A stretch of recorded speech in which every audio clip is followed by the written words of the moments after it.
অনেক দিন থেকেই আমার একটা পাহাড় কেনার শখ, কিন্তু পাহাড় কে বিক্রি করে তা জানি না। যদি তার দেখা পেতাম, দামের জন্য আটকাতো না।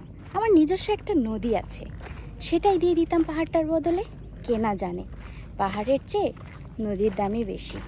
পাহাড় স্থান, নদী বহমান, তবু আমি পাহাড়টাই কিনতাম, কারণ আমি ঠকতে চাই। নদীটা অবশ্য কিনেছিলাম একটা দ্বীপের বিনিময়ে। ছেলেবেলায় আমার বেশ ছোটোখাটো ছিমছাম একটা দ্বীপ ছিল, সেখানে অসংখ্য প্রজাপতি।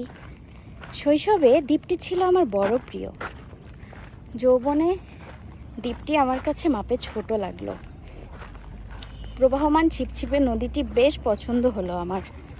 বন্ধুরা বলল, ওইটুকু একটা দ্বীপের বিনিময়ে এত বড় একটা নদী পেয়েছিস, খুব জিতেছিস তো মাইরি। তখন আমি জয়ের আনন্দে বিহ্বল হতাম। নদী আমার অনেক প্রশ্নের উত্তর দিত, যেমন, বলো তো আজ সন্ধ্যাবেলা বৃষ্টি হবে কি না। সে বলতো, আজ এখানে দক্ষিণ গরম হাওয়া। শুধু ছোট্ট একটা দ্বীপে বৃষ্টি, সে কি প্রবল বৃষ্টি, যেন একটা উৎসব। সেই দ্বীপে আমি আর যেতে পারি না।